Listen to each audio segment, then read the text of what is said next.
Hello, you're listening to the Entitled Car Show. I'm your host, Ike. Today we have, uh, I screwed up, John Lindsey. He is general counsel over with the NASA Pro Racing, which I had in my notes somewhere. Let me see if I'm not screwing this up. It's the National Auto Sports Association, right? That's right. It's the National Auto Sport Association. And look, I didn't even need my notes for that one. So, like you said right before we started, general counsel sounds like a big, scary term. What does that kind of mean for Well, what? it means that at one point in my career, I got a law degree, so I ended up being a designated lawyer, uh, which, in racing is pretty important to have someone who knows that part of the business. But before that, my job title was chief divisional director, which meant that I was the guy that went out and traveled around and got to know everybody and tried to pull the whole show together. And then over time, that title evolved a little bit. So I've now transitioned to where I'm just general counsel and then on the board of directors for NASA. Hmm. And let's just kind of, for those of you who don't know, NASA is, um, it's kind of, and this is again me doing a little bit of my wonderful research where I do a lot of it and then I somehow forget some of it and then other stuff gets phased into it. So I've known a couple. I've actually taken part in a NASA karting race. So there was a 25-hour event one year at Summit Point that was very fun. Um, but it's kind of like there's amateur events and there's some pro series kind of rolled into the same sanctioning body. Is more or less? Am I completely off base here? Yeah, I mean, I hate to say it, it sounds kind of cheesy, but we're kind of the Walmart of motorsports where we work with all kinds of organizers and all kinds of different events. We do everything from your standard HPE type event with street cars going around. We do racing, we do rally, we do autocross, we do drifting, we do a little bit of rallycross. We help organizers with car shows and all sorts of things. And we try to do a little bit of everything, but it's a pretty broad base that we have. Mhm. It's amazing when you look at the different stuff you guys have your fingers in when you go to the website, and it's nasaproracing.com. Again, if my notes are accurate, I don't know. I haven't been very trusty in my notes as of late, but um, let's just kind of go ahead and get into uh, your involvement with NASA, kind of from where you started off to where you end up now. So, how long ago did you get involved with NASA? Probably we first started getting involved. My good friend Ryan Flaherty and I, who's one of the other owners of NASA now, we got involved with NASA right around 1999, 2000. And we had been doing our own thing as open track motorsports, which was basically we were racing in SCCA and Cal Club, and then we had started putting on our own small scale racing events, but just with the standard HPDE. And Jerry Kunzman approached us about becoming the Southern California region of NASA. And that slowly led to Ryan and I getting a little bit ambitious and then wanting to be involved in the national organization with Jerry. So in about 2001, we took interest with Jerry, and so we're all equal partners. And that was, wow, it's hard to believe 15 years ago. And then we've just been building slowly and slowly until now. And we started out when Ryan and I came in, there were probably about 2,300, 2,000 paid members somewhere in there. And now we're up to 15, 16,000, depending on what's going on in a given year. So it's been really nice to see the growth. Mhm. And it's I don't want to say because I don't want to disparage your competition too much out of hand because I had them on, but um, y'all seem just a slightly bit more professional. One of my former race car driving good friends said, you know what SCCA stands for, says still can't confirm anything. And Oh, not to attack them too directly there, but it seems like everything with NASA is a little bit more succinct and to the point. Like even the website, it looks like something that was developed sometime after the Web point 2.0 update, which not with the other guys. So it's a lot more, I think, user friendly and getting involved with the racing. I mean, if you were to give advice to someone who may be listening right now and is going, you know, I want to get into racing, and why should I pick NASA over, say, another form of competition? well, I would say that we SCCA, it's funny to hear the acronym that you came up with, but I started with SCCA, and I was lucky because I fell in with a really great group of guys right off the bat. And it was very intimidating because this was back in the late 90s, and there was a huge rule book, and it seemed like you had to know a guy who knew a guy to get in. But both Ryan and I fell in with a great group of guys, Robert Davis, Pablo Mobius, Charlie Bazzetti, Sean Sampson. These are all guys that took us under their wing, and brought us along. And then we really remembered that when we were developing NASA over the years. And the whole system is set up to be very welcoming. Even the HPD1 driver who's never been near a track can come in. There's going to be lots of people taking care of you and making sure you're having fun. And we've always said all along that there's no such thing as a stupid question, and that information should be readily available, and that everybody should be welcoming and not saying, hey, get out of here. You're not one of our guys. And we tried to do away with that very early on, and we've been successful in that we really have created a welcoming program. And even now we have something that's even easier to get into than HPD1. We have hyperdrives where for about, $50-$60, you get a session on the track with an instructor and a classroom session. You can really give it a shot and see if you like going around the racetrack. Because the one thing that you really don't know until you get out there and experience it is whether you're going to kind of freak out in that environment or not. Because, it's a completely different, well, I'm speaking here to the guy in charge, but, it's a completely different experience driving on a track as opposed to driving on the street. There's some fundamental crossover, obviously, but just like the raw, visceral experience is completely different. And I imagine, a lot of people who may try and get into racing might find that it's not that they're intimidated by the environment, but they just don't like that experience to an extent. I can't imagine it's a great number, but just having that knowledge that this is something I can do and experience for a price point under $100 is absolutely fantastic. So is that all over the country at the moment? Nationwide. Nationwide. This was a brainchild of Chris Cabetto in our Mid-Atlantic region. And he runs a big circus every year called Hyperfest. And as part of Hyperfest, he came up with the idea, there's all these people that are enthusiasts there, and give them a little taste just to see if they like it, and make it super cheap and very easy to get into. And like you said, I grew up in Pasadena, California, and I went to high school right at the base of Angeles Crest. And man, I thought I was the business when I was in high school. And even through college, we'd run up and down Mulholland Drive and Glendora Mountain Road, and we thought we were pretty great. And I can still vividly remember my first time at the streets of Willow Springs, and I was terrified. I went out with the Ferrari Club, and I had no idea what I was doing. But to their credit, they were very cool and kind of shepherded me along. But that's why we have this thing to see the hyperdrives. You can really take a try, low commitment, low barrier to entry, just a basic safe street car, and see if you really get a bang out of it. And if you do, give a shot at HPD1. Have an instructor along with you the whole time, lots of classroom time, and then just advance through the ranks until you find your comfort level. We have some folks that go all the way to racing. We launch people into pro racing very frequently. We just had a shootout. Mazda had their big shootout where they have different drivers that compete to win a $100,000 scholarship for the MX-5 Cup Series, the global MX-5 Cup Series, the battery tender series.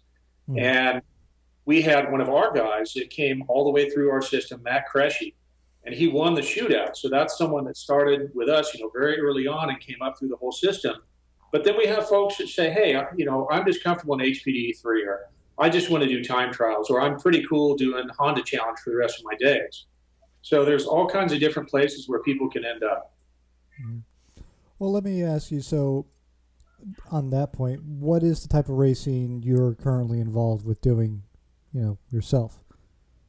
I think it's funny because years and years ago, there was something called the Pyramid of Speed. And I don't know if you're familiar with it, where you start off where you're kind of a waxer and you're at a car show, and then you do an autocross or two, and then maybe you go drag racing, and then pretty soon you're doing time trial, and you go up to road racing. And I went all the way up to the top of the pyramid, where I was running what was called at the time American Iron Extreme. We still have that class. It was just a hairy Fox body Mustang with 500 and something horsepower and huge speed and all kinds of crazy modifications. And it was fun, but I found that I was spending every waking moment, and I was trying also to, at the same time, to gain '92 Nissan Sentra SER.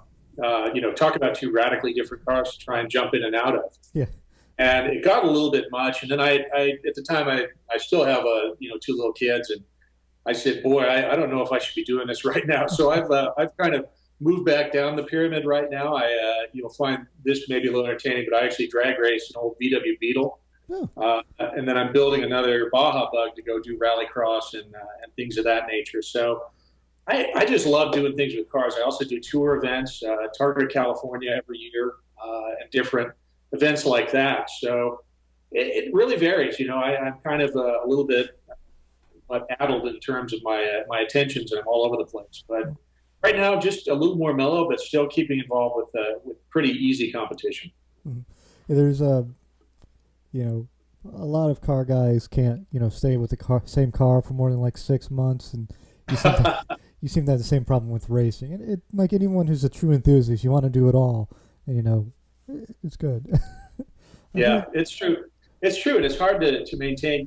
And I've stuck with a love for certain cars over the year and certain things, but as you go along, you uncover different things that really start to blow your hair back, and you want to give them a try. So the cool thing now, we are living in a golden age where we can go out and select from so many different things. You've got the kind of the jalopy racing with lemons, where if you want to go do that and have kind of the fun, the show that goes along with that, that's great.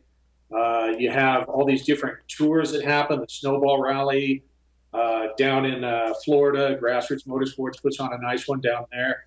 And there's just so many different ways to get involved. Where I remember growing up, there just wasn't much. We'd go out and hang out in the valley somewhere and go, do stupid things on the street. But now it's really neat because there's so much access and so much information available. It's really a golden age.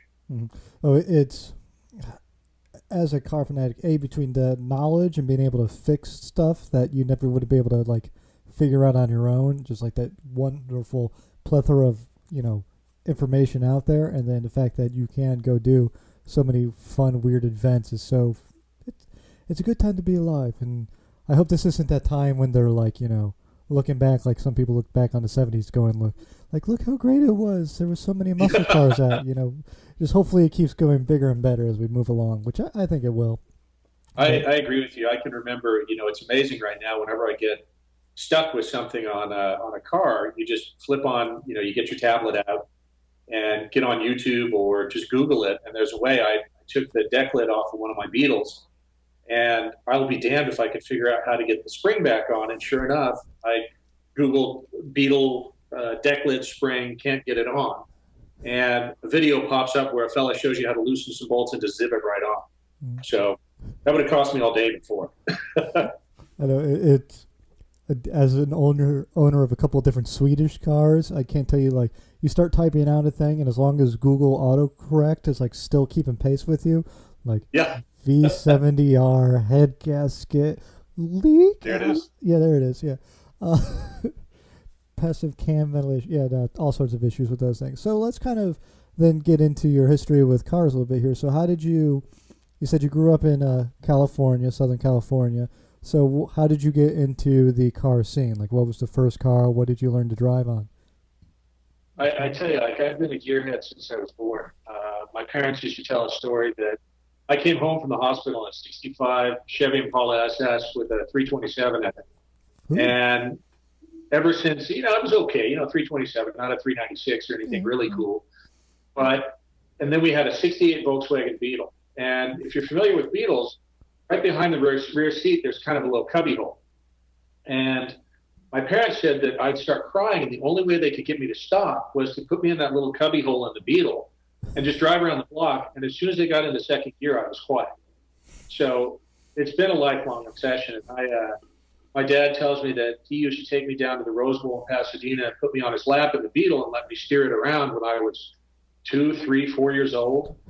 So it's been a lot. The car that I remember most learning how to drive on was my great uncle had a 54 Chevrolet pickup, which we still have. And he would take me out. This was in the woods in Arkansas. He would take me out in the woods in this old pickup, and I would just drive for hours. Was starting at about probably 9, 10 years old. And so it's been a lifelong thing with me. And it's been really cool to have that, kind of as a basis for all I do. And it's just an obsession, and I can't quit. No, it's in the blood. Yeah, it's crazy to me because I got a little one now too, and I think she's going to be quite car obsessed as well. But it's like you can see at this such an early age, just like there's an obsession forming, and you just want to kind of, stoke the fire so they're able to get into it. So, Oh yeah. growing up with this kind of in your, blood, I imagine you either had a wonderful first car that was your car, or you had an awful first car that was your first car. No, no, it was a total pile. So my father had a horse ranch, and he owed me some money for painting every corral and barn and house. And I was out there all summer, and I was so pleased because I was sure it was going to result in me getting a big pile of cash where I could go buy something kind of cool. I had a thing for full size Blazers back then, and one of the neighbors had a '69 Mach 1 with a 390 in it that they had hinted they might want to sell. And instead, at the end of the job, my dad pointed out in the field. He said, "Hey, boy, there's your car out there. That's what you get for painting." And I said, "What do you mean, the old Datsun?" And he said, "Yeah, that's your car. You just got to go get the tractor and pull it out of the mud." So this car was a 74 Datsun 710 four-door. It was light blue metallic with a white vinyl interior. And it had gotten parked out in the field because it had random electrical problems, and they'd taken it to someone and it had gotten just butchered. So we pulled it out of the field and we drove it all the way home to the house and got it home. And lo and behold, there was this weird gas smell. So I popped the hood open, and there was just an arc of gas from a busted fuel line going straight. The fan was kicking it up in the air in a beautiful film. And that was my first car. But, I was probably, I don't know, 14 and a half, 15 years old. And I worked like crazy to make that thing cool. I took it to a shop, and they chopped the front coils, and I got some lowering blocks off I think I got them from the back of Mini Truck and Magazine or something, because I figured they'd fit. And I dumped it, on the ground. I put those, I don't know if you're familiar with the J.C. Whitney catalog. I bought some of those cheesy aluminum wheel discs and put those on there, and I put some aqua colored terry cloth seat covers on it, and a big. I managed to find some boxes. I made some boxes for 6x9 speakers, and put those on the rear deck. And then I couldn't figure out how to get the radio out of it, so I just slapped the tape deck on a little package tray that was up on the right side of the dash. And it sucked, but it got me around. It's endearing, I guess, in a way. I mean, they're kind of retro cool now, the old 710s, but back in the day, no. No, it was total crap, and it had a random electrical problem where all the lights and all the dashboard instruments and everything would just shut off at random. So the best story with that car is my best friend in high school had a '77 Toyota Corona, which was also a pretty steaming pile, but we thought we were cool because we took spray paint and we blacked out all the trim so it looked really racy. And we used to go up and run around in the hills. And so we were doing that one night, and he was in front of me. And all of a sudden, we hit a bump, and all my lights went out. So he thought he lost me. So he slams on the brakes, and I rear end him, and then the lights all come back on. So that car, it had a personality. So I imagine it met an untimely demise. Well, actually, it just got so unreliable that my mom told my dad he had to do something. So my dad was insistent on proving a point. So he said, "Oh, that's crazy. That's a great car. I'm going to stop driving my Cadillac, and I'm going to drive that Datsun." So he gave me some money for it, and I went and bought a Super Beetle, which was, my lifelong dream to own a Beetle. Yeah. And Dad started driving that car, and it stranded him out on a highway between Los Angeles and Chino, where the ranch was. And he had a friend of his. It died out, just like it did to me. And he had a friend come with a pickup truck and a chain. And so they chained the Datsun to the back of the pickup. And then my dad said, "Well, when I give you the signal, hit the gas." And his friend didn't understand that the signal was for him to not just put his hand out the window, but also motion forward.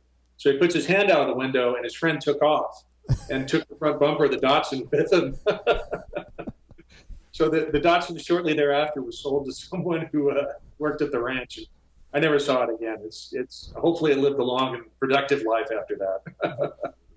Yeah, hopefully it didn't need headlights much longer after that. Oh, no. I hope Yeah, not. that's awesome. So Super Beetles. So that was the dream car. That's kind of your obsession is I Beetles.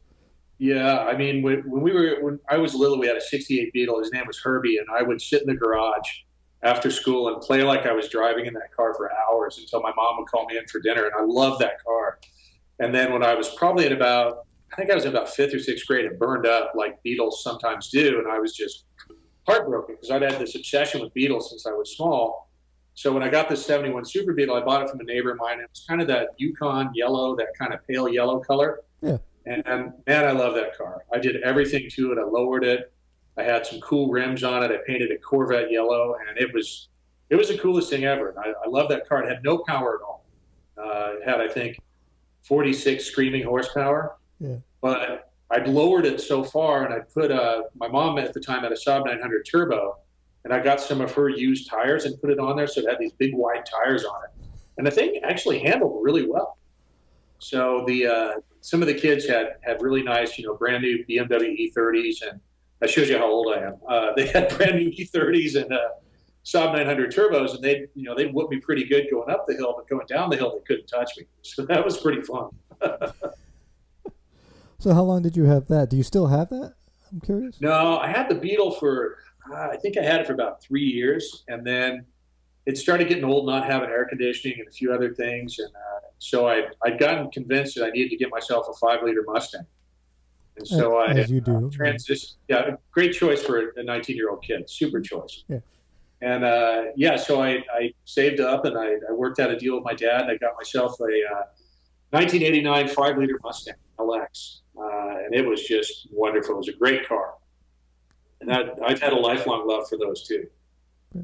Well, there's the kind of those are one of those cars too, which I feel like, maybe 10 years or so afterwards they were kind of dogged on because they didn't really have great styling to them. But those things are kind of becoming cool again. The old 5 liters, like the old 89s, to like what was that 93 when they finally got rid of the Fox body. Yeah. The Fox body went from went from '79 to '93, and I love those cars. At one point that was my first race car. And at one point I owned, I think I had 5 or 6 of them sitting around, Fox cars and other cars.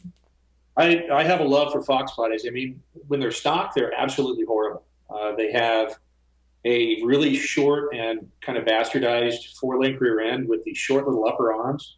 We used to call it the quadribind rear end because whenever the car would go into roll and you get over about 10 to 15 degrees of roll, the rear end, those 2 little arms, those stubby little arms at the top of the pumpkin, they bind, and the car would go into infinite rate, so you'd just be instantly sideways and driving out the side lane.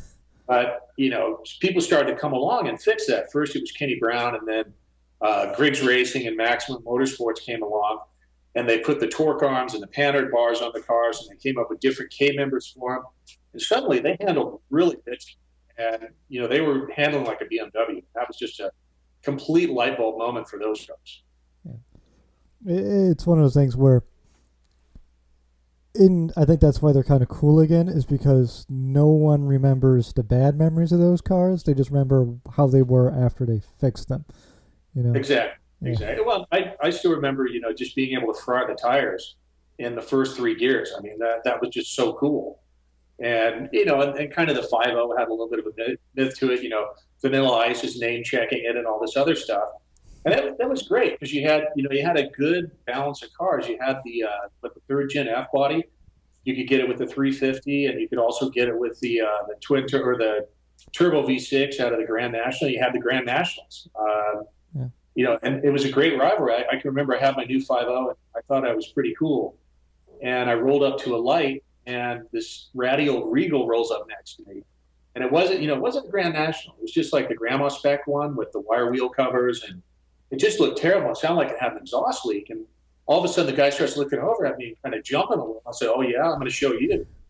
And the light goes yellow on the other side, and I keep hearing this whooshing, whooshing, whooshing. And then the light goes green, and he pulls the front wheels and just takes off. And what I was hearing was a blow-off valve. I didn't know it then. I know it now. And I pulled up next to him at the next light. He's just laughing his head off. And he had just completely shellacked me. It turns out the thing was like a 10-second car. And he had cheater slicks on the back with like junkyard rims off a Electra station wagon or something, and that was cool. So I had a lot of respect for those. I never underestimated a Regal again.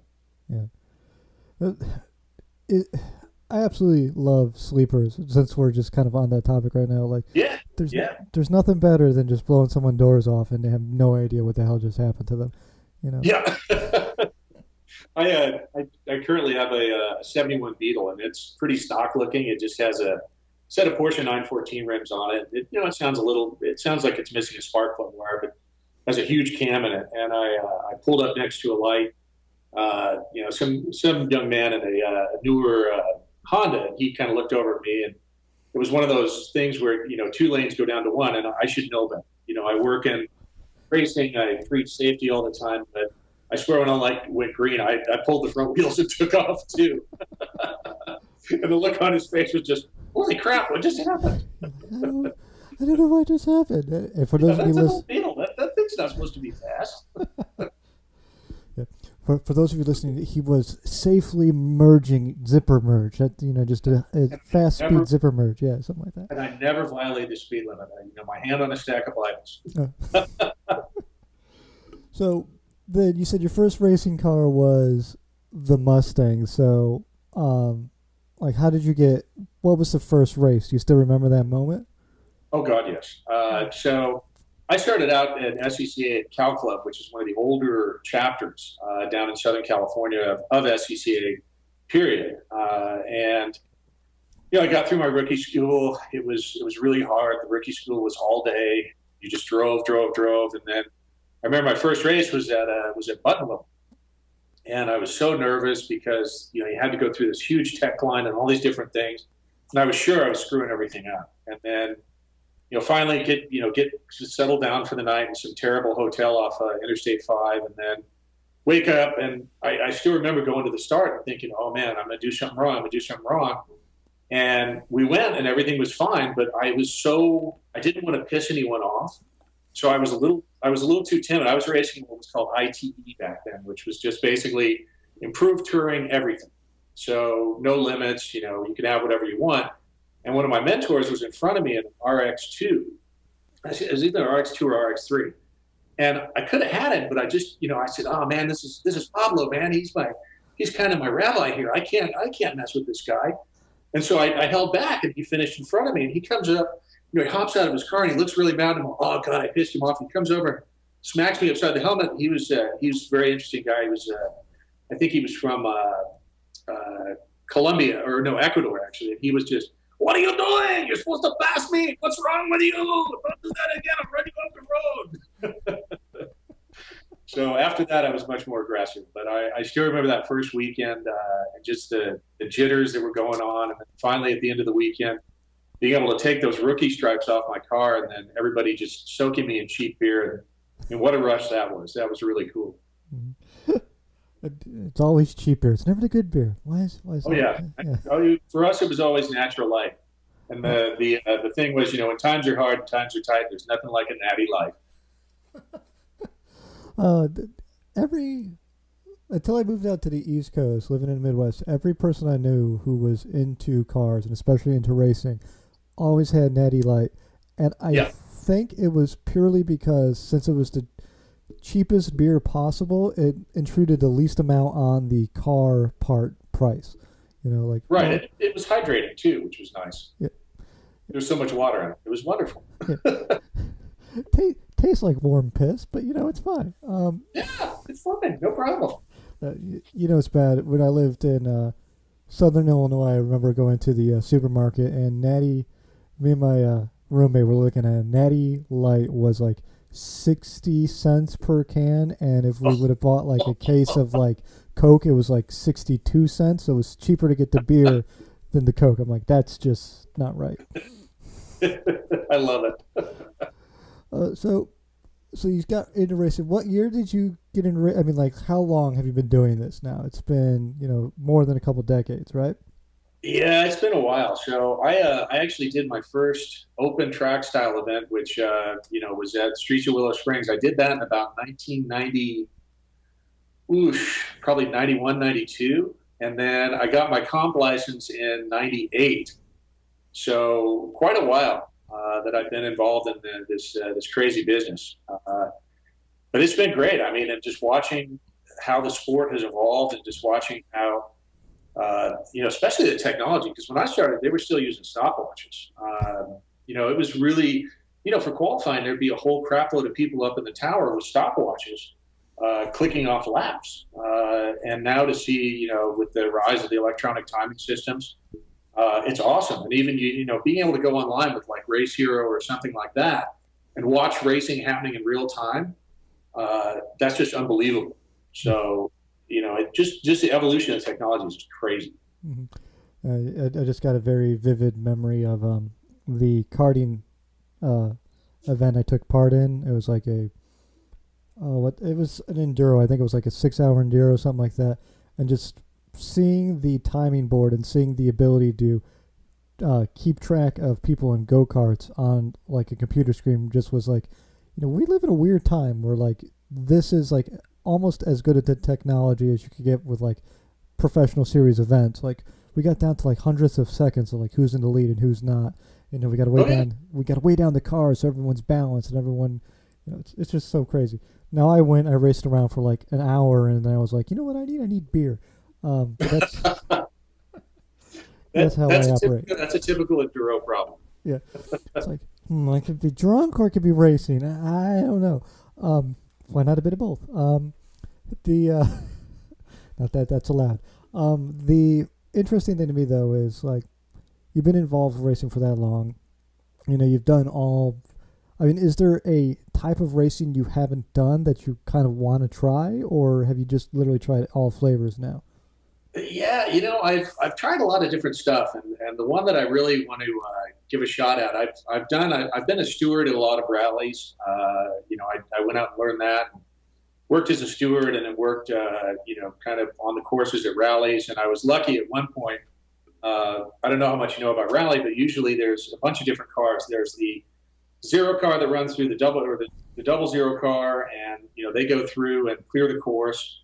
And then all the competitors go flying through. And then there's the sweep cars, and there's a light sweep, which comes through pretty fast, just looking for people that are, broken down or whatever. And they can radio in and let people know what's going on. Then there's heavy sweep that actually picks up drivers or helps people pull stuff out of ditches. And I was working Rally Tennessee one year, and I had a brand new Ford Escape that came from an unnamed rental agency at the Atlanta airport. I think it had, I would say 6 miles when I picked it up. It was just pristine. It was a brand new car. And so I was out being a steward and observing the course and this and that. And at the first stage, the heavy sweep car broke. It was a truck, and the trans fell out of it. So they asked me, I said, hey, you want to be heavy sweep? And I said, yeah, absolutely. So they gave me they said, well, we'll send someone with you. And it turns out the fellow they put in the car with me was a super awesome rally co-driver. And so we're going along, and he says, well, hey, you want to run this like a real rally? And I said, yeah, man. Well, do you understand how pace notes work? And I said, yeah, pretty much. And he says, okay, well, I'll start reading pace notes, and you can pick it up a little bit. And we had so much fun. But I'd like to try actually, maybe go to Dirtfish and get, some proper rally training and give that a whirl, because it looks like it was so much fun doing that. And, it was even funnier. And this is kind of a tangent, but I know you're okay with that. So, on the East Coast, you have a lot of Irish rally drivers, and these guys are hilarious, absolutely hilarious. So, we're jumping along in the sweep car. We come along, and there's a car that's down in a canyon somewhere. And there's these two guys there. And they get in the car and go, oh, Jesus, thanks for picking us up. Oh, this guy couldn't read a fuck around about to save his life. Oh, Jesus. And they're just going back and forth at each other the whole time. Oh, yeah. I bet your mother couldn't read that map. So that was a good time. I really enjoyed Rally Tennessee that year. It was pretty good. I'm just picturing that rental car coming back. Like, well, there's a reason I spent the $10 a day extra for the insurance. Like, no, actually, it was all the roads. This was way out in the country. I mean, at one point we went ripping through this one area, and there was a sign that said unincorporated Breezy Creek. And you kind of get in there and you look up in the hills, and there's just dead cars as far as you can see up into the hills. And then there's like one burned out mobile home, and then there's another one with these people sitting on the porch waving at you. And you're going, oh God, don't break. But all the roads were all kind of red clay dirt. And I couldn't take the car back like that. So I had to stop at a spray and wash and get about 20 pounds of dirt off it before I took it back. Well, it came back so good. See, that would be the most suspicious thing to me as a rental car company is if the car got returned clean. Like, okay, Right. something really happened in this, and we just don't What know. did you do? Yeah. Why is this thing so clean? Check the trunk for dead hookers. There you go. Yeah. So, yeah, the rally stuff looks like the most like visceral sort of racing to me in terms of like, because it's man and machine and nature and like all like the stuff that's like manly men about the racing world, I guess. But I don't know. It's kind of lost my train of thought on where I was going with that one, to be perfectly honest. So But that happens. happens to me a lot. Unless I'm trying a little bit of the eggnog here. So that's I had a little thought there, and I'll just go out and I forgot how I was going to tie that to that. But you founded the USC Trojan Sports Car Racing Club. All right, tell me what that is and what that means. Well, it was kind of cool because I had a fast car, and I had a 5 liter Mustang. Of course, the '89 5 liter Mustang I crashed, and killed, and then I ended up with a '95 liter Mustang. And I'd drive around campus and kind of go up in the hills every now and then for fun. But I was they had at USC they had this club day, so walk down the main drag at the campus, and there'd be all these clubs set up. The USC Polo Shirt Club, or the USC College Republicans, or whatever it was. And I'm walking along and just kind of bopping along, and I look over, and there's a 911. This was God, it was probably about an 84 911 Carrera and a Lotus Esprit Turbo parked in the center of the quad, and two guys handing out flyers. And I said, "Hey, what's this all about?" And they said, "Well, we're starting this club."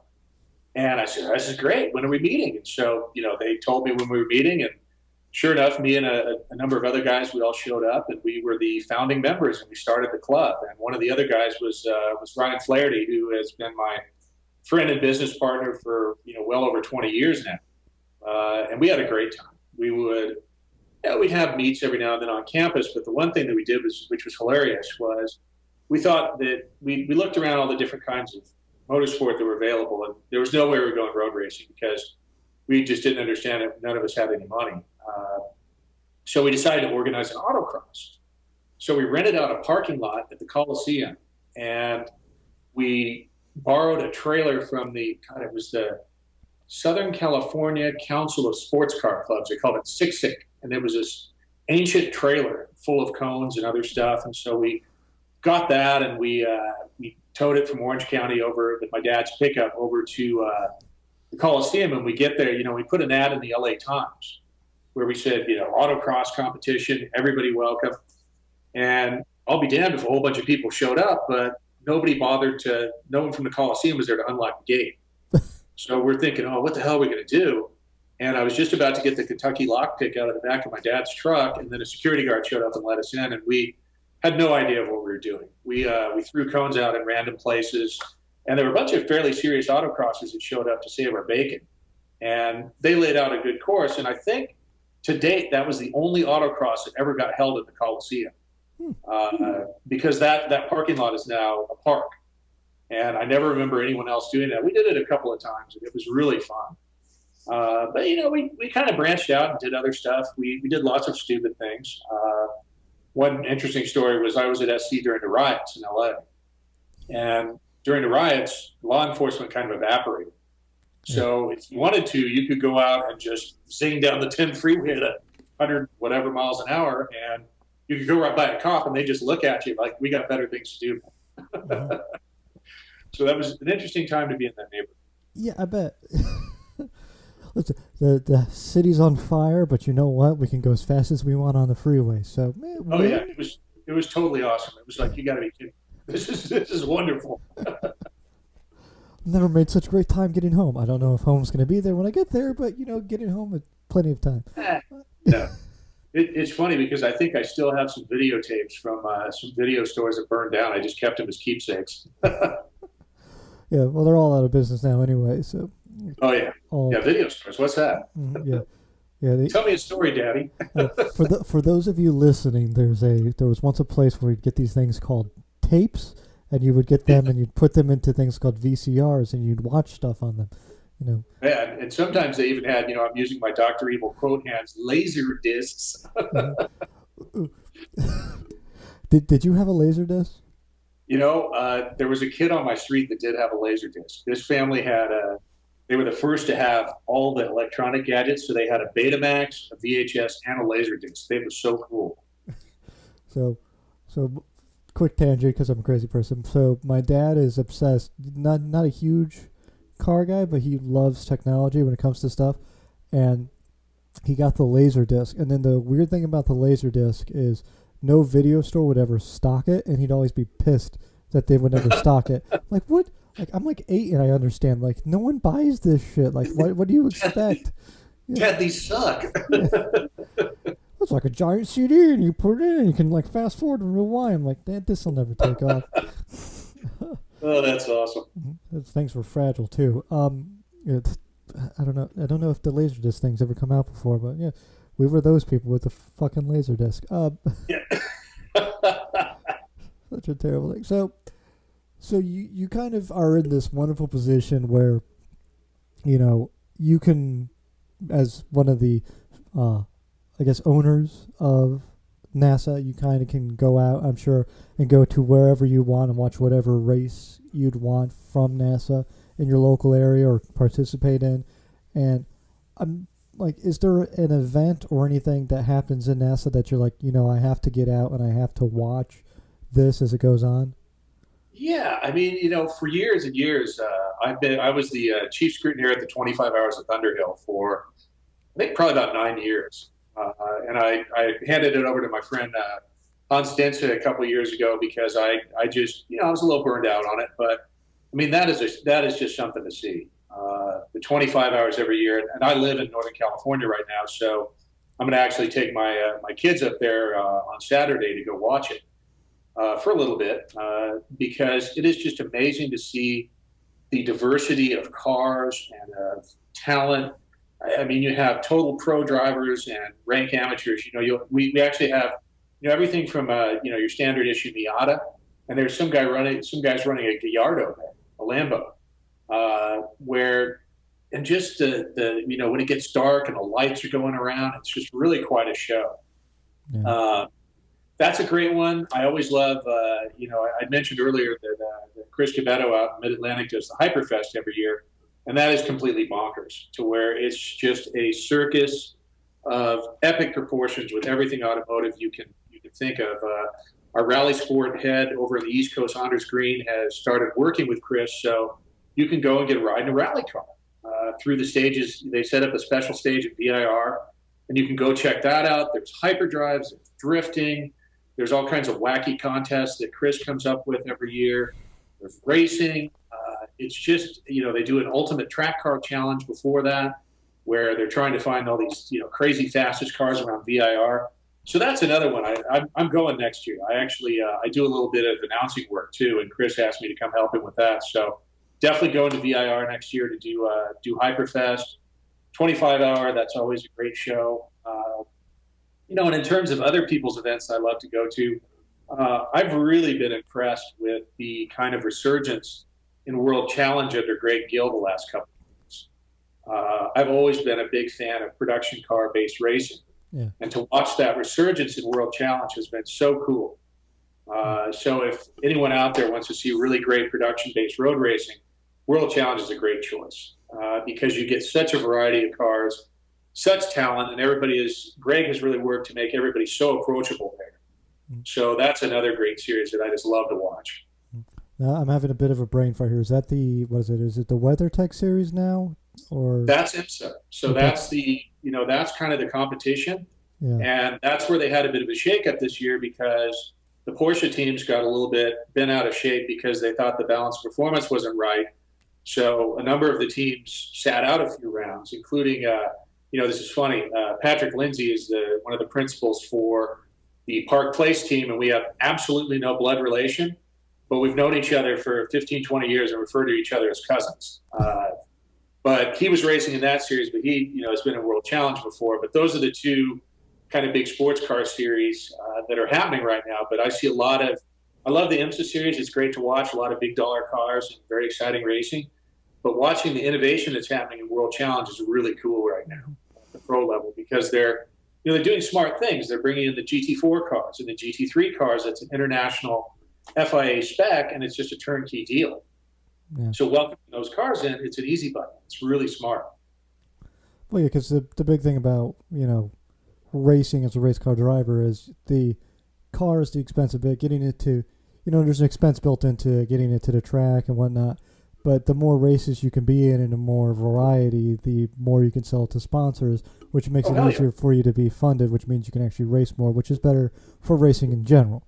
So, Yeah, I agree. And the more diversity in the field and the more interesting the cars are, you're going to get more eyeballs on it. It's a tough sell sometimes because there's so many things competing for people's attention, and you really have to have something that's compelling and an interesting story. And that's why I love these production car based series, because it's like the old days where you win on Sunday and sell on Monday. But I'm kind of a Porsche dork, so I go and see the Porsches going around, and that's so cool. And then you kind of feel it's a lot more approachable, and that's really cool to see now. Well, I could tell you were a Porsche fan because you like Volkswagen Beetles, and they're pretty much the same thing. So they're completely the same thing. I mean, I'll probably lose my Porsche Club membership for saying that, but they're both.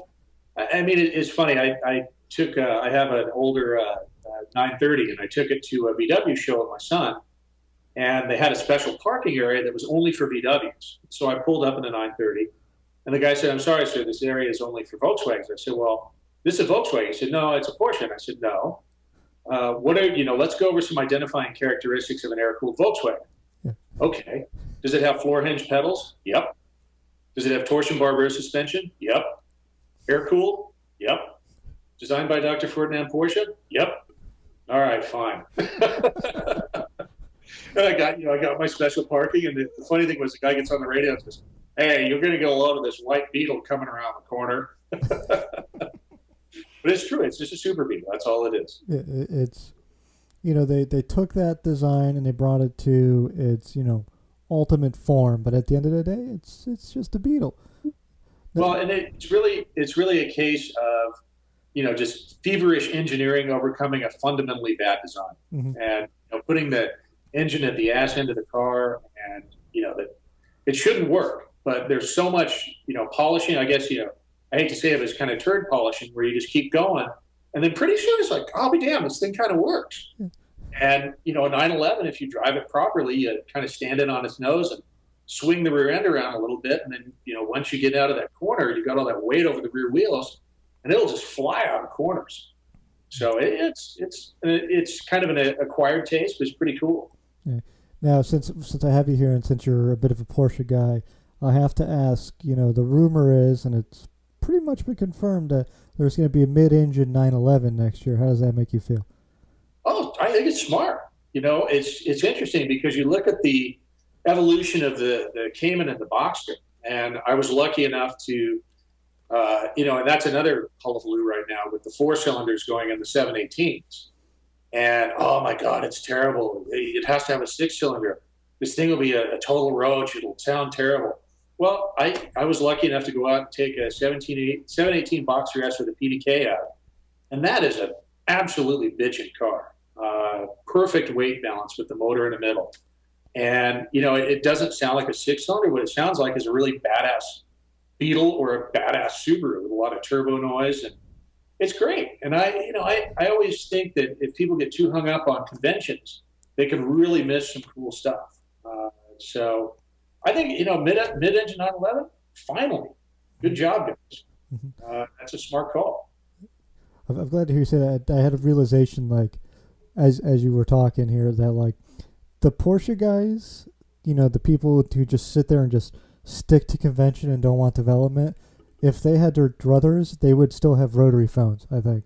Rotary phone's fine. You can hear the clicks. It's perfectly fine. It's understandable. I don't need a cell phone. What are you on about? Rotary phone. And, or I guess it would be, pick it up and, hello, Dolores? Get me, KC W12, whatever.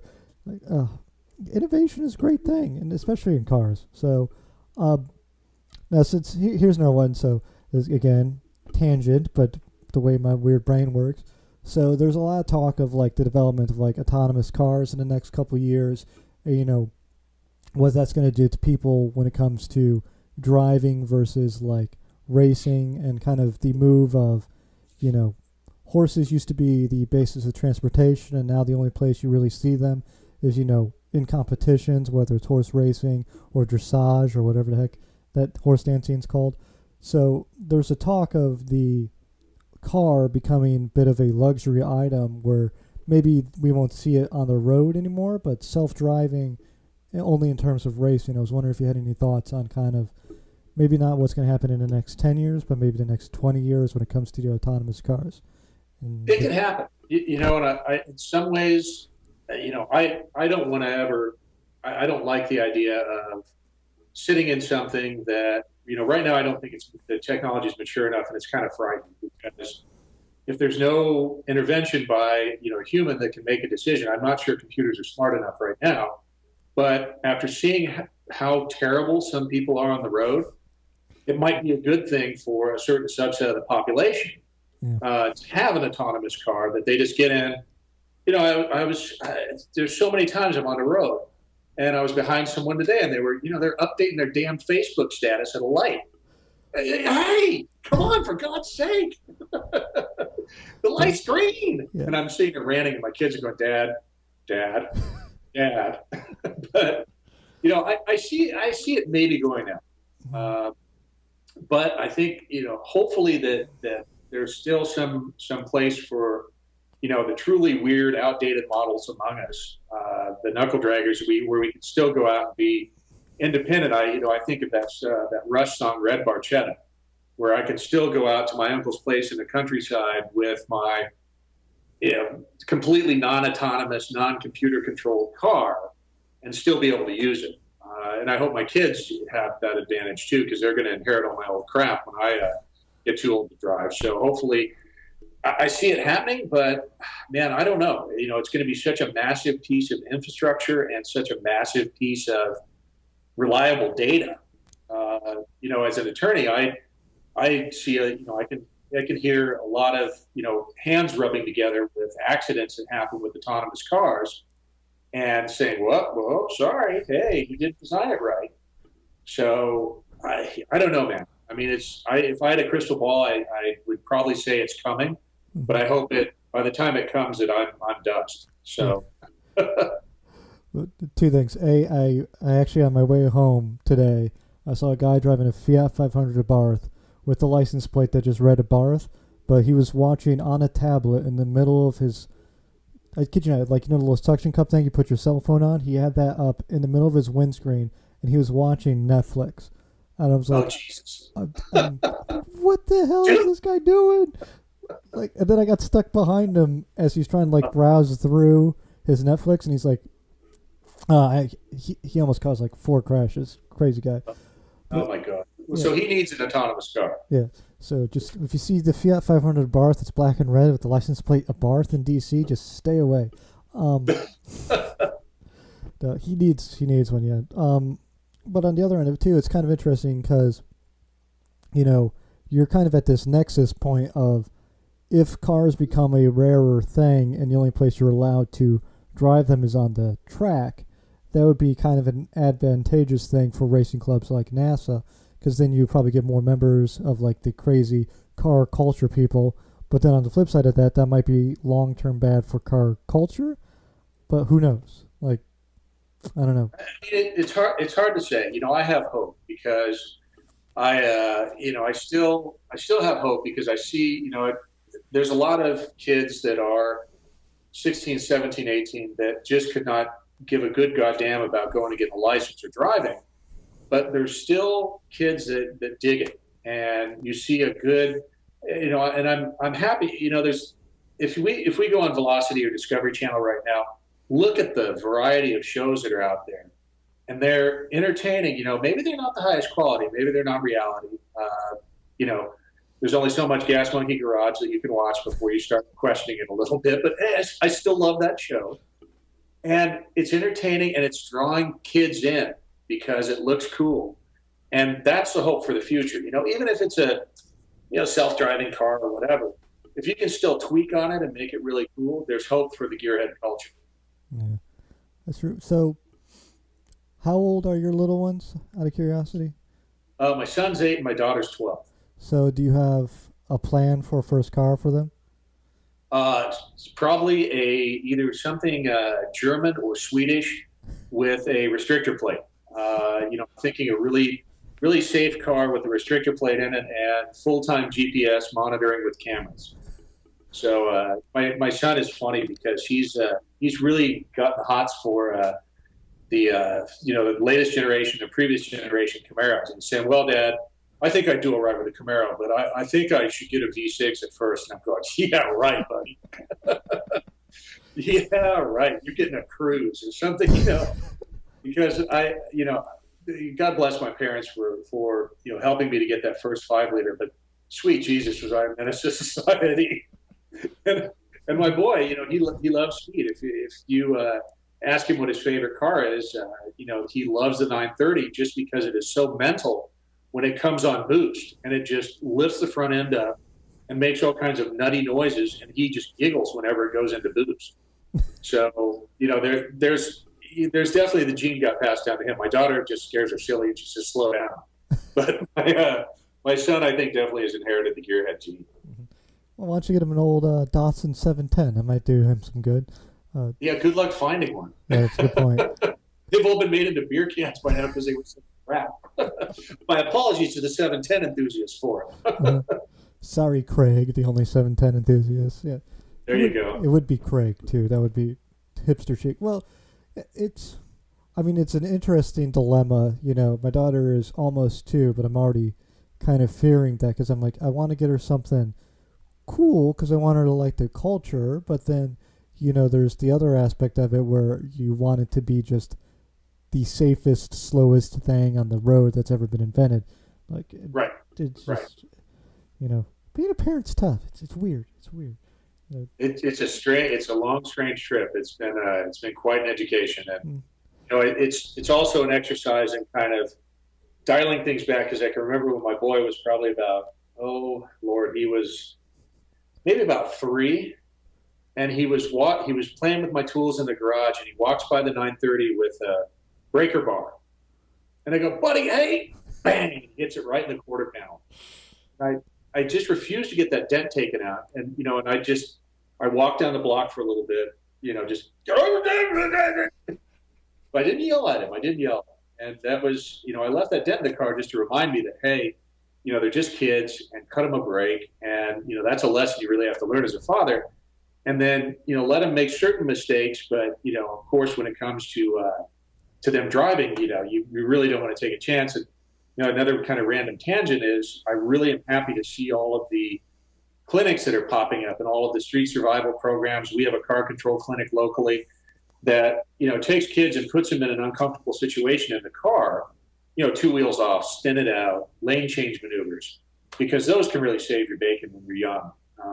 And you don't have any experience. I can remember spinning my Super Beetle out and mowing down someone's mailbox and ending up on their front lawn because, I lost the rear end of the car in the rain and I had no idea what to do. Yeah. He says, "Oh my God." The pretty soon a mailbox comes over the hood and I'm walking up to someone's front door and saying, "Ma'am, can I come replace your mailbox next week?" Yeah. And I did. Yeah. I promise to replace it. Don't tell my parents.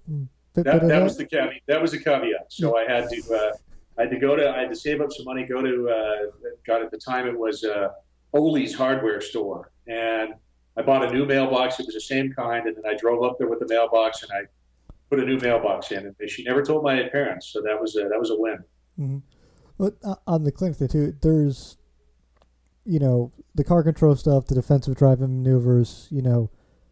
That's fantastic stuff. I don't see a reason not to kind of get your kid into autocross, into karting, into stuff like that, because every parent's worst fear is them getting behind the wheel and having no experience, and that's obviously why there's a driver's ed program. But knowing how to control even a go-kart from a young age, that's great. Everything transfers over. Well, and with motorsports, the two words that are key are situational awareness, because you are looking so far ahead of you. You are evaluating everything all around you constantly. And I can't count how many times that has saved me from a serious accident, whether it's driving, the SUV full of kids, pulling a 40-foot trailer full of cars, and you were looking so far ahead of you, you're able to say, that looks a little fishy, and I'm going to back it off a little bit. So, I think you'd make a great point. If you can get the kids focused on that early on, it's going to pay huge dividends all the way through their life when they're driving. Mm-hmm. It's car control, car techniques, knowing how to handle yourself. That's job one, imperative one. I'm kind of curious what you drive around the kids in. Like, what's the family hauler? Well, for me, the family hauler is a Cayenne diesel, which is it's a fantastic SUV. I'm a bigger guy, so I need kind of a big car. And these things are just amazing. And it was breaking my heart that when it looked like they were going to have to buy them all back, it looks like they can fix them now. But, what a fantastic car that is. 240 horse, but 406 pounds-feet of torque. Mm-hmm. So, I've actually pulled the Beetle on the trailer all around with it, no problem. It swallows up the family and all of our crap to go down to San Diego for a weekend. And usually I've actually made it. I had a gig working at Miller Motorsports Park. Well, it's Utah Motorsports Campus now. And I made it all the way from where I live near Sacramento to Salt Lake on one tank of fuel. And I wasn't being nice to it. So it's a nice Swiss Army knife of a car. Yeah. Those things kind of got a little lampooned when they first came out. But once I saw that diesel engine as an option, it's like that car makes perfect sense. Like that is what America, that is not the car America deserves, but that's the car America needs right now. So I agree. Yeah. I agree. They're wonderful. And it sucks that, someone's thought they'd be smart enough to outwit all the emission stuff and ruin it for the rest of us. It's the whole argument of this is why we can't have nice things. But they're great. If we certainly have enjoyed the one we have. So it's a great car and a good daily driver. But also with that, I mix in all the other cars too, pretty regularly. So the Cayenne ends up sitting 2 or 3 days of the week because it's either the Beetle or the 911 or different cars to drive. So try to keep it interesting. So that's the other thing. So in the stable, there's the Beetle. You have let's just go through this. So you have a racing Beetle, a drag racing Beetle, right? Yeah. Do you have another street Beetle, or is that the drag racing Beetle is still street legal somehow? Oh yeah, no, it's still totally streetable. So it's and it's not ridiculously fast. It's like a 14-second car, which is not super fast, but 14 seconds is terrifying in a Beetle. But I've got also the 911 Turbo, an 87, and then an 87 911 Targa, and then I'm working on a 1970 Beetle that I'm building into a Baja Bug. So lots of I kind of have a little bit of an air-cooled fetish, as you can tell. Yeah, just a little one, and then the big diesel Porsche, Yeah, of course. Yeah, great combo. Not a huge fan of German cars, from what I can tell. Just slightly, ever so much into them. No, they're great cars. They're definitely their own thing. I think I feel like you have to, if you learn how to drive in a German car, it makes sense to you. But they have their own personalities that, if you're not used to it, can kind of be off-putting. Oh God, yes. The Germans have different ways of doing it. So it is the right way. Every other way is wrong. You will do it this way. This is what is allowed. This is not okay for you to deviate from the plan. Well, on that note, then I have to ask, because the Germans would not really appreciate this, but I have to ask you, because I ask everyone, what's the hardest food to eat while driving? Ike, I put a lot of thought into this, and I listened to what some of your other guests had said, and I'd initially gone with the standard answer of the ramen noodles or something like that. Mm-hmm. But I had a recent trip down to Los Angeles where I found the demon food to try and eat when you're driving a car, and I'm a big fan of the Colonel's Finest chicken, and often you get the chicken combo meals and they come with the mashed potatoes. Yeah. That stuff is impossible to eat while you're driving because you're pretty much guaranteed, so you have to find a way to cradle the container of mashed potatoes in a way that, you're still kind of able to control the car. And then you have to find a way to dig the spork into it without, bathing yourself in hot gravy and potatoes. And it's just friggin' impossible. That's a good one because you know what? There is no worse utensil on the planet than the spork at a KFC. They're like the spork is a devil. Oh, it's like, but like the KFC one has like the weakest neck on the planet. Like the instant you put it into anything, it just wants to like go all flaccid on you. Oh yeah, and the mashed potatoes are always nuclear hot, so it kind of melts the spork a little bit. Yeah. So sometimes you get a fling effect, and then pretty soon you got mashed potatoes on the headliner, and you're going, oh god, I got to pull over. You might have a new winner here because that stuff is awful. I'm just like imagining because what was it? When me and the wife were both trying to stick on our Atkins diets because we're crazy people and we go on to the fab diets every now and again. We went to the KFC and just like leftover KFC has like the worst smell on the planet. Like, oh god. Oof. Yeah. It was like the start of a road trip, and we're like, we're gonna drive, and we're gonna be good on our diet, and KFC, and you can eat all the terrible food there, even though it's fucking fried. And then you put the bucket behind you, and you forget about it, and then halfway from Maryland to Chicago, you're like, something smells like it died in here. And it's like, oh, you're like, Jesus, did a rat get in here and die? Oh yeah. Oh, and then I think you might win. Gonna have to change about that. Whew. Gross. just bad memories. You just like triggered something and be like, oh, awful. That KFC mashed potatoes might be the worst thing, and then the gravy too, making just an absolute mess. Oh yeah, you're gonna end up wearing it. You're gonna end up in a burn ward, and you're gonna be smelling awful. Yeah. So, just imagine the doctor's reaction when you show up. So, sir, you were involved in a car accident. You seem to have some second and third degree burns at different places. How did this happen? Well, you're never going to believe it, Doc. Everyone who that's the only time though when a doctor hears you're never going to believe is not going to be associated with something randomly getting shoved up someone's butt. Like, Doc, you would never believe 1 in a million shot. 1 in a million shot, Doc. Poor for silly Jerry. Yeah, exactly. I'm glad you got that reference. I'm curious though. So, do you allow people to eat in your cars? Is this something you? Yeah, I've softened because when I first got the Cayenne, it was like nobody eats it here, and then the kids said, "Daddy, we're hungry. Please, Father. It's been 300 miles since we've eaten." So I've softened quite a bit. I've gotten pretty handy at cleaning them out, but. When I was younger, it was funny because my cars were always spotless. And at some point, my father actually wrecked. He had a big Lincoln Town Car, and someone ran a red light. And he, turfed it into a telephone pole and wrote it off. And he needed another car, and I had a job where I was working at a summer camp, and I really didn't need a car every day.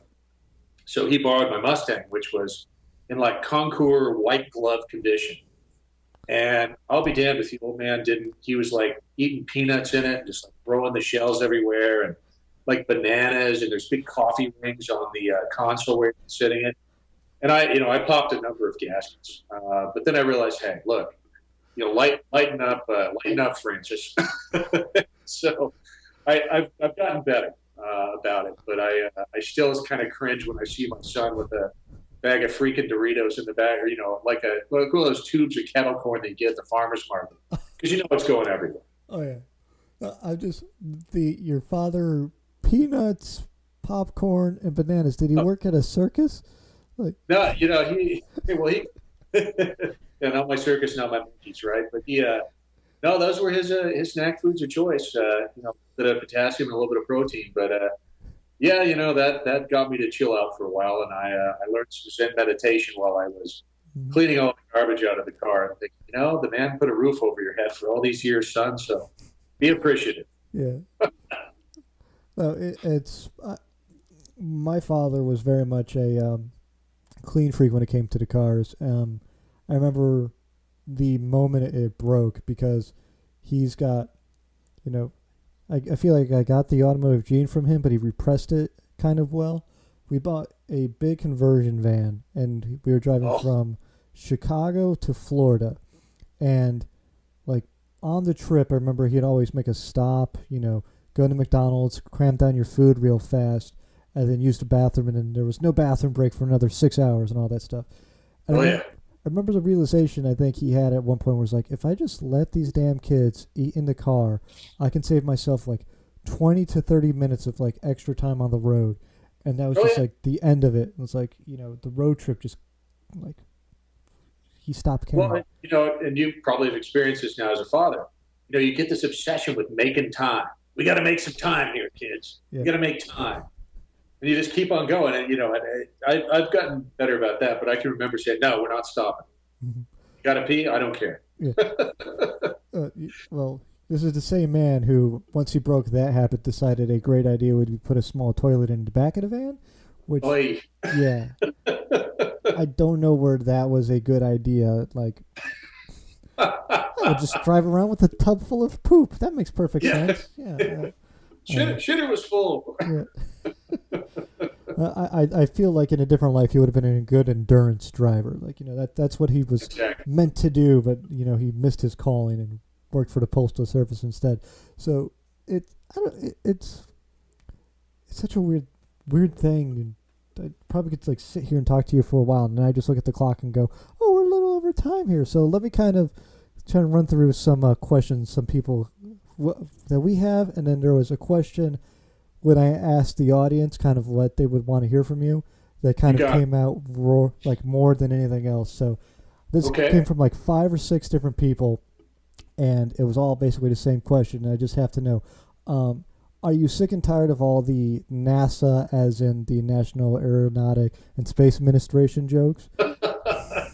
No, not at all. Because it's kind of funny because if you look on our website down at the bottom, there's a disclaimer that says not affiliated with the National Aeronautics and Space Administration, and that came about because early on in my career with NASA, our NASA, I got a call from the National Aeronautics and Space Administration from a lawyer there that said, you have to change your name, and this is not negotiable. We're the government, and we're going to make sure you change your name. We're going to go after you. And so I begged and pleaded with the guy, and then my father had done a lot of work with the Space NASA. He was one of the guys that wrote the code for the Mariner mission to Mars, the radio communications code, and he knew a lot of people over there. So I said, hey, my father does a lot of work with you all. Do you know his name? And I mentioned my dad's name. He said, yeah. Wow, I know your dad really well. And your dad was my teaching, taught a class to me when he was a PhD student, when this guy, the guy that was the keeper of the trademarks, was at Purdue. Oh, really? Okay. And then it turns out the guy who was the keeper of the trademarks also had a thing for big block Corvettes. So the two of us hit it off. And that's how we got to keep the name. So, I never get tired of it. It's standard when someone says, oh, you work for the space? And I said, no, we're the race guys, not the space guys. And that's been my common line all along. But no, it never gets old. It's always kind of a kick when somebody asks that. Yeah. It's like, anyone have any questions for John from NASA? And it's like, can I go to space? Like, of course you can, but not with us. Yeah. There's a cannon somewhere with your name on it. Those be happy to shoot you into space. So, getting to the end of the questions here. So, what are your inspirations, like the drivers you were kind of a fan of back in the day that got you into this, and then like the guys you like to watch now? Well, I'll tell you, I always loved watching, Michael Schumacher drive when he was in F1.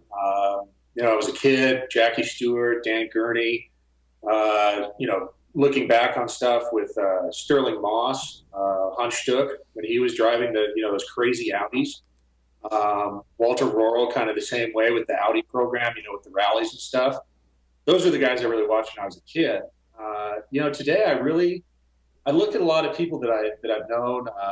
Townsend Bell is a friend. I always love to watch him race. Patrick Long, some of the, I got to know Rob Holland a little bit. Just he came and raced in NASA with us, and he races over in Britain in the touring cars. Love watching him.